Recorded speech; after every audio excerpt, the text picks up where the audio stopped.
Ok, très bien. Soyez bienvenus une fois encore. On va continuer de la même façon, on va continuer avec les expressions de la cause, d'accord? Dans ces cas-là, on va tout simplement regarder ces dernières quatre expressions de la cause, d'accord? 5, 6, d'accord? 6, 7, 8 et 9. OK? Très bien. Et de la même façon, on va continuer avec la lecture. OK? Et finalement, un exemple. Sa valeur est un exemple. Très bien. Numéro 6, quelqu'un. Alors, Maria, oui, à toi. C'est, c'est à toi. Maria numéro Ok. 6. Sous prétexte que. Supertext que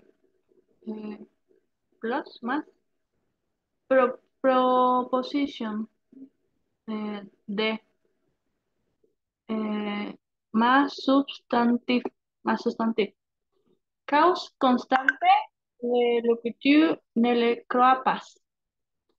Supertext qu'il effet il fait plus rien.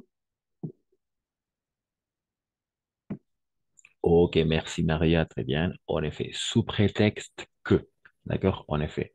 Plus, on va dire plus, n'est-ce pas? Plus, euh, n'est-ce pas? Le signe mathématique de l'addition pour rajouter quelque chose, n'est-ce pas? N'est-ce pas? Plus et moins, par exemple. Moins. Et comme d'habitude, on va prononcer wa. D'accord? Moins. O-I, toujours wa. Donc, moins. Moins. Plus et moins. Ou égal. D'accord? Égal. Vous comprenez, n'est-ce pas? Égal. Igual. Égal. OK? Más, menos, igual. En effet, plus proposition de plus substantif. Mais surtout sous prétexte que. En effet. Qu'est-ce que ça veut dire? Quelle est la valeur de sous prétexte que? Alors, il s'agit d'une valeur, d'une cause constatée. Et, et surtout, n'oubliez pas que le locuteur ne le croit pas. Les locuteurs ne le croient pas. Attention, c'est ça. Par exemple, sous prétexte qu'il est vieux, il ne fait plus rien. En effet, il ne fait plus rien. Exact. Sous prétexte qu'il est vieux, il ne fait plus rien. De la même façon, on parle de la même façon en espagnol. Bajo el pretexto que él es viejo, no hace nada. No hace más nada. ¿D'accord? Il ne fait plus rien. Et surtout que l'interlocuteur ne le croit pas. C'est-à-dire que on doit dire que, on va dire sous prétexte que, bajo el pretexto que, d'accord? Voilà, c'est ça, excellent. Pas de questions jusque là? Pas de questions? Ok, très bien. On continue. Numéro 7, Margarita, à toi. Oui, numéro 7. À cause de. A cause de cause negat, negative. A cause, voy a mover este coso. A cause de coronavirus. To this firm. A causa del coronavirus, todo es enferma. Alors, tout est fermé, todo está cerrado. Ah,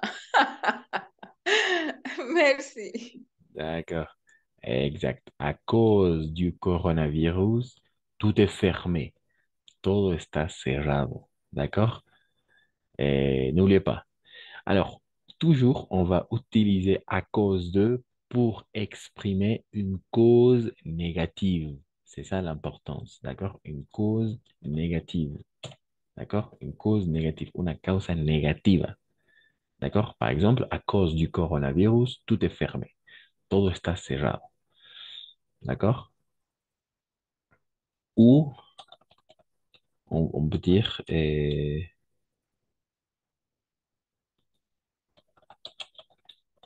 tout le monde est tombé malade.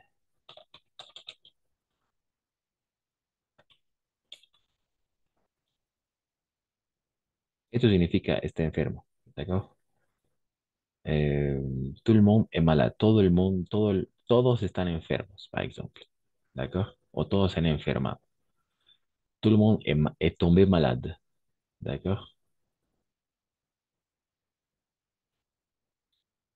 Ça fonctionne, n'est-ce pas? Toujours, mais attention, à cause de une cause négative.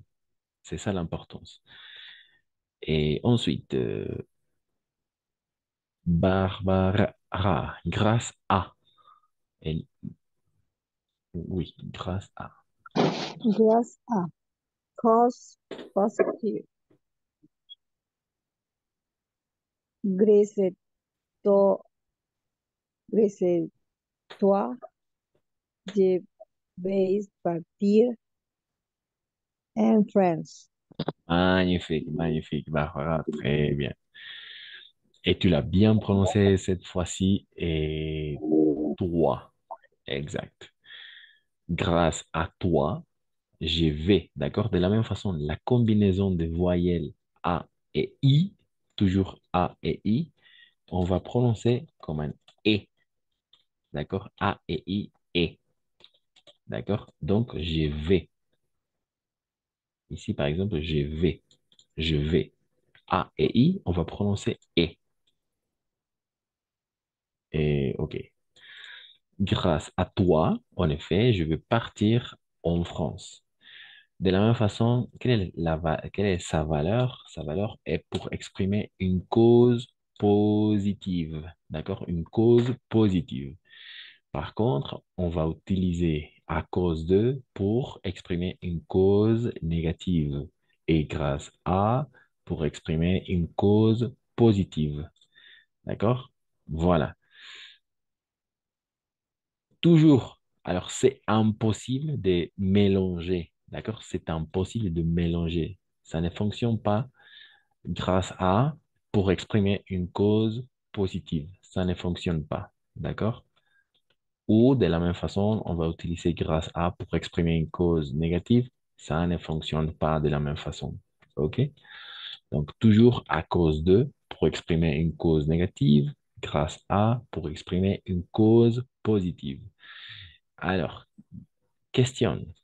Comment est-ce qu'on va exprimer une cause neutre?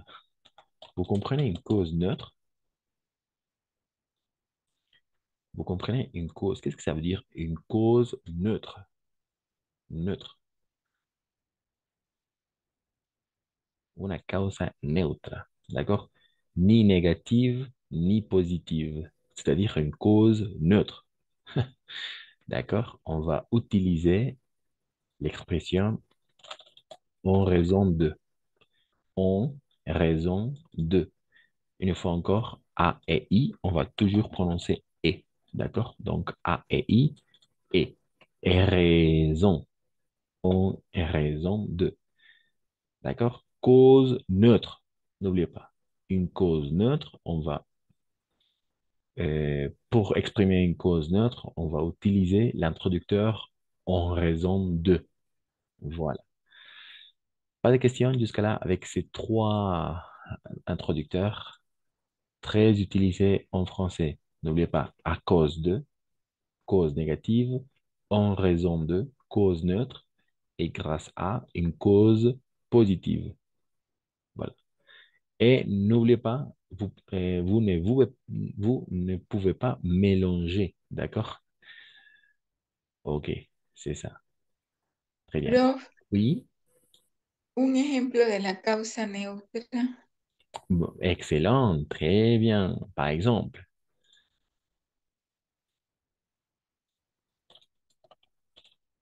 en raison de mes horaires, virgule, je dois,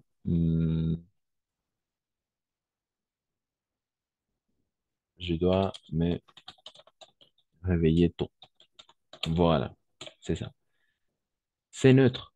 Ça dépend de vous, n'est-ce pas? En raison de mes horaires, je dois me réveiller tôt. Voilà. C'est quelque chose ni négatif ni positif, mais c'est neutre. C'est neutre. D'accord? Voilà. Vous pouvez de la même façon formuler des phrases neutres, n'est-ce pas? Mais ça va dépendre de vous. Ça dépend de vous. Quelle, euh, quelle, quelle cause, euh, quelle, oui, en effet, soit une cause négative, soit une cause positive, une cause neutre, ça dépend de vous. Mais toujours avec à cause de, cause négative, en raison de, cause neutre, grâce à, cause positive. D'accord? Toujours. Voilà, c'est ça. Pour finir, Maria. Oui, Maria, à force de.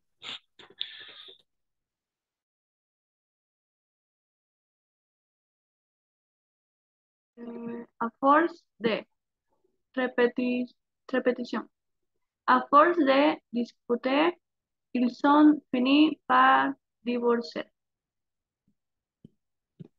Oh, en effet, très bien. Merci, Maria. Très bien, excellent pour la lecture. À force de. Quelle est sa valeur? Sa valeur est de la répétition, c'est-à-dire des actions répétitives, n'est-ce pas? Par exemple, à force de se disputer, d'accord, se disputer, euh, ils sont finis par divorcer, en effet. Alors, il y a une belle différence entre se disputer et discuter, d'accord? Se disputer et discuter. Ce sont deux verbes pareils, mais différentes à la fois, toujours différentes, d'accord? Se disputer, en effet, c'est une chose, il s'agit d'une action négative, n'est-ce pas? C'est quelque chose de négatif. Oui, en effet, c'est discuter une chose, c'est quelque chose de positif, d'accord? Vous comprenez? Est-ce que vous avez pu distinguer la différence entre se disputer et discuter?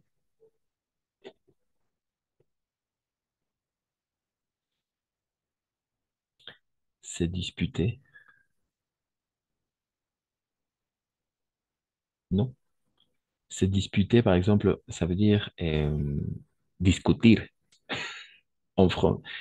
En espagnol, se disputer, discutir, una discussion, d'accord? Mais discuter, en français, c'est quelque chose de positif. Ça veut dire conversar.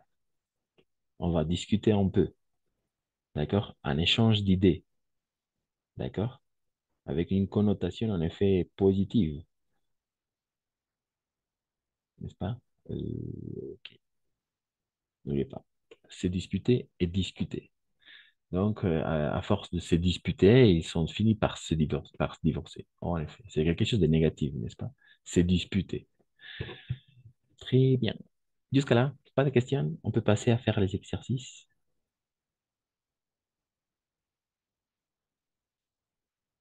Oui. Est-ce que vous avez bien compris ces parties-là?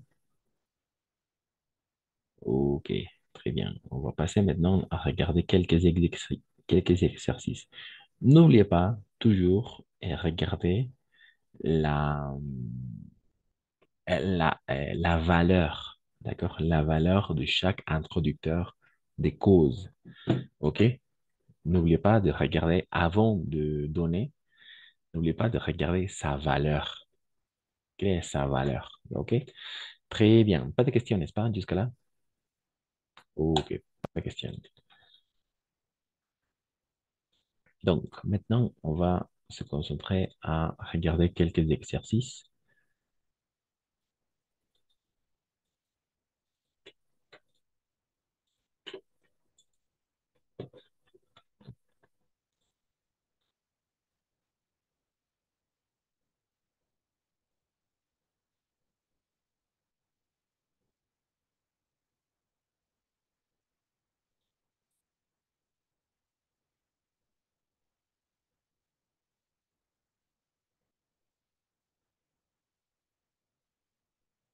Hmm,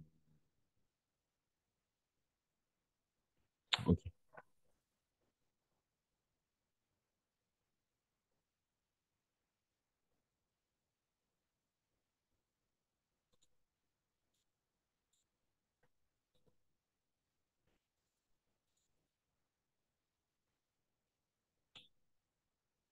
Ah,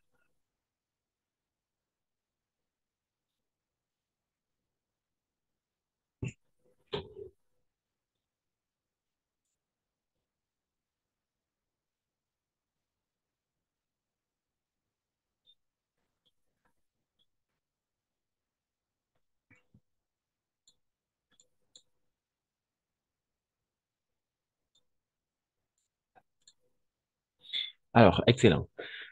Alors, attention, pour mieux travailler, alors ces dernières une demi-heure, je vais relancer la réunion et on se retrouve dans quelques secondes. On va commencer avec avec un exercice par rapport aux expressions de la cause, d'accord? Et on se retrouve dans quelques secondes, d'accord? Je vais relancer la réunion pour mieux travailler ces dernières 30 minutes ou une demi-heure. Voilà, merci. Vous pouvez sortir de la réunion et entrer de nouveau.